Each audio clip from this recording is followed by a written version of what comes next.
সানা smile education সেন্টারে স্বাগত জানিয়ে আজকের ক্লাসটি শুরু করছি।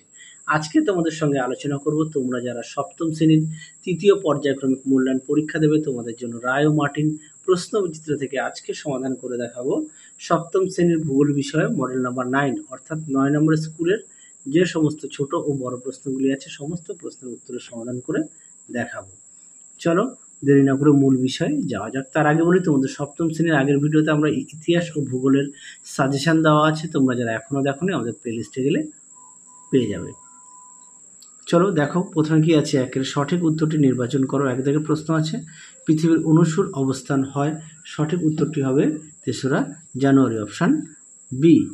পরবর্তী দেখো কর্কট ক্রান্তি রেখার মান, সঠিক উত্তর হবে 23.5 ডিগ্রি উত্তর অক্ষরেখা, অপশান এ। 3 দাগ দেখো, 3 দাগের প্রশ্নটা তোমরা একটু দেখে নাও, সঠিক উত্তরটা হবে অক্ষরেখা দ্রাঘিমা রেখা হবে, অপশান বি।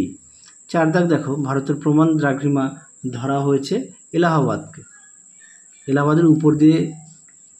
আচ্ছা 5 দাগ দেখো একটি আগ্নেয় পর্বতের উদাহরণ হলো, সঠিক উত্তর হবে ক্রাকাতোয়া, অপশান এ। পরবর্তী দেখো 6 দাগ, 6 দাগের প্রশ্নটা একটু দেখে নাও, সঠিক উত্তর হবে পর্বত গ্রন্থি, অপশান এ। পরবর্তী দেখো বায়ু শীতল হলে চাপ বাড়ে, অপশান এ।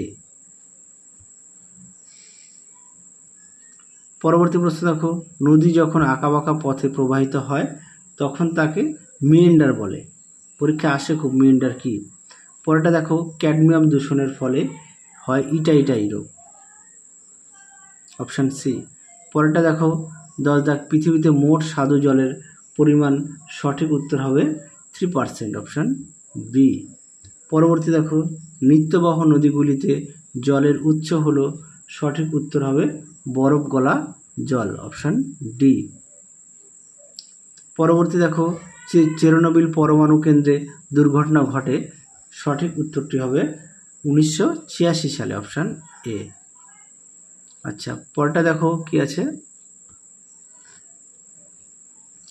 একই শস্য বহুবার চাষের ফলে মাটিতে উর্বরতা কমে যায়, অপশান বি।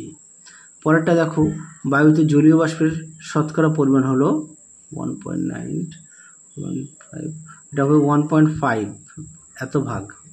পরেরটা দেখো ইউরোপের নাতিশীতোষ্ণ অঞ্চলের তৃণভূমি স্টেপ নামে পরিচিত, পরীক্ষা আসে যে স্টেপ কি?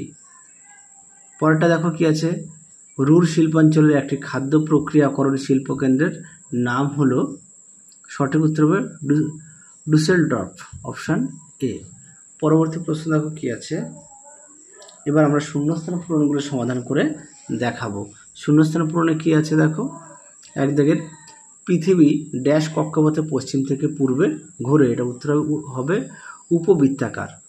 পরটা দেখো 2 দাগের পৃথিবীর যুক্তরাজ্যের রাজধানী লন্ডনে গ্রিনিচে আছে রয়্যাল অ্যাস্ট্রোনমিক্যাল অবজারভেটরি। পরটা দেখো 4 দাগ নির্দিষ্ট পরিমাণ ড্যাশ জলে দিলে জীবাণু নষ্ট হয়, এটা উত্তর হবে ক্লোরিন। পরটা দেখো 5 দাগ ভূপৃষ্ঠ থেকে যত উপরে ওঠা যায় বাতাসের চাপ তত কম হয়। পরবর্তী দেখো বাম স্তম্ভের সঙ্গে ডান স্তম্ভ মেলাও, দেখে নাও তোমরা প্রশ্নের উত্তরগুলো একটু দেখে নাও, হ্যাঁ আমি আর মুখে বললাম না। পরেরটা দেখো এক দাগের কি আছে, সৌর বছর কি, চলো উত্তরটা দেখো, দেখে নাও সৌর বছর কি, সুন্দর করে দেওয়া আছে, এখান থেকে এই পর্যন্ত উত্তরটা লিখবে।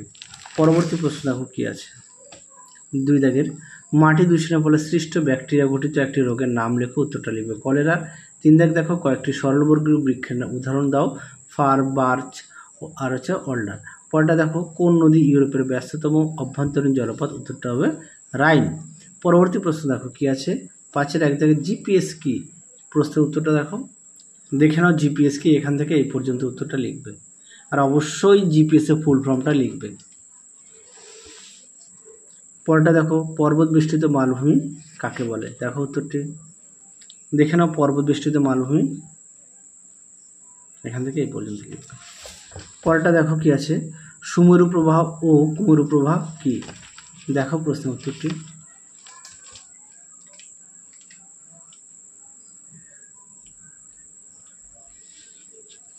আচ্ছা দেখে নাও সুমেরু প্রবাহ এখান থেকে এই পর্যন্ত লিখবে, আর কুমেরু প্রবাহটা এখান থেকে এই পর্যন্ত লিখবে।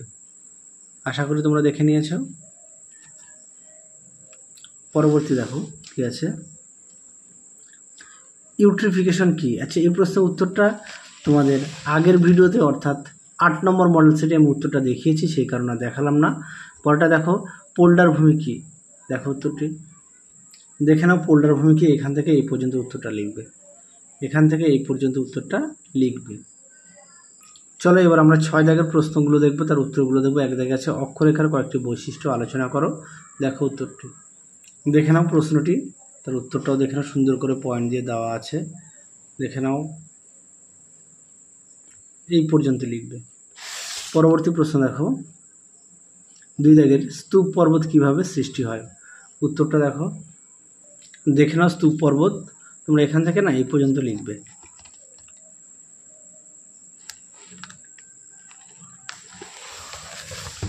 পরবর্তী প্রশ্ন দেখো, মালভূমিকে টেবিল ল্যান্ড বলা হয় কেন। এই প্রশ্নটিও তোমাদের 8 নম্বর মডেল স্কুলে 6-এর 4 দাগে উত্তরটা দেখানো আছে, একটু দেখে নিও।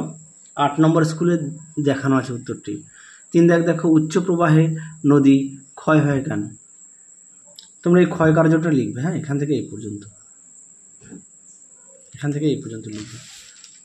পরবর্তী দেখো, বদ্বীপ কিভাবে সৃষ্টি হয়।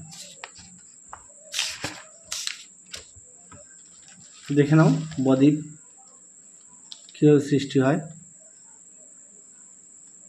চিত্রটা দেখে নাও। পরবর্তী প্রশ্ন দেখো, আর্সেনিক দূষণ কি। দেখো প্রশ্ন উত্তরটি দেখে নাও, আর্সেনিক দূষণ কি। এখান থেকে এই পর্যন্ত উত্তরটা লিখবে। পরবর্তী দেখো 5 দাগের মাটি দূষণের প্রভাবগুলি আলোচনা করো। আচ্ছা, এটা তোমাদের পেজ নাম্বার দেওয়া আছে, হ্যাঁ, একটু দেখে নিও। পরবর্তী দেখো, পোল্ডার ভূমির অর্থনৈতিক পরিবেশ সংক্ষেপে আলোচনা করো। দেখো উত্তরটি দেখে নাও, প্রশ্ন উত্তরটি। যাদের বই আছে অবশ্যই বই থেকে পড়বে, প্রতিটা প্রশ্নের পাশে পেজ নাম্বার দেওয়া আছে তোমাদের সুবিধার্থে। পরবর্তী দেখো কি আছে, এবার আমরা 7 দাগের প্রশ্নগুলো দেখব, তার উত্তরগুলো দেখাবো। একে কি আছে, চিত্রসহ অক্ষরেখা ও দ্রাঘিমা রেখার পার্থক্য লেখো। আচ্ছা, অক্ষরেখা ও দ্রাঘিমা রেখার পার্থক্য তোমাদের 8 নম্বর অর্থাৎ আগের মডেল স্কুলে 8 নম্বর মডেল স্কুলে দেখানো আছে। তাও বলে দিচ্ছি, দাগ নম্বর হচ্ছে 8 নম্বর মডেল স্কুলের 7-এর 1 দাগ, হ্যাঁ, পার্থক্যটা দেখানো আছে। চিত্রটা একটু পাঠ্য বই থেকে দেখে নিও কষ্ট করে। পরেরটা দেখো 2 দাগ, অধিবর্ষ কীভাবে গণনা করা হয়। উত্তরটা দেখো, দেখে নাও, নির্ণয় পদ্ধতি। এখান থেকে এই পর্যন্ত লিখবে। পরবর্তী প্রশ্ন দেখো, 3 দাগ, মানুষের জীবনে পর্বতের প্রভাব আলোচনা করো। এই প্রশ্নের উত্তরটিও 8 নম্বর মডেল স্কুলে দেখানো আছে, তাও আরও একবার দেখিয়ে দিলাম, দেখে নাও। এই পর্যন্ত লিখবে। পরবর্তী প্রশ্ন দেখো, ইউরোপ মহাদেশের অর্থনৈতিক সমৃদ্ধির কারণগুলি লেখো। এই প্রশ্নটা তোমাদের 8 নম্বর মডেল স্কুলে 8-এর 4 দাগে উত্তরটা দেখানো আছে, একটু দেখে নিও কষ্ট করে। আচ্ছা, পরেরটা দেখো 5 দাগের চিত্রসহ নদীর 3টি প্রবাহ সম্পর্কে সংক্ষেপে আলোচনা করো। এই প্রশ্নের উত্তরটি তোমাদের পাঠ্য বই থেকে 54 ও 55 পেজে পেয়ে যাবে, হ্যাঁ, 54 ও 55 পেজে উত্তরটি পেয়ে যাবে। চলো তাহলে আজকের মতো এখানে সমাপ্ত করছি, আবার দেখা হবে খুব শীঘ্রই তোমাদের পরবর্তী ভিডিওতে। আর তোমাদের বেশি মডেল সেট নেই, আবার দেখা হবে খুব শীঘ্রই তোমাদের পরবর্তী ভিডিওতে। তোমরা সবাই সুস্থ থাকো, ভালো থাকো। আজকের মতো টাটা।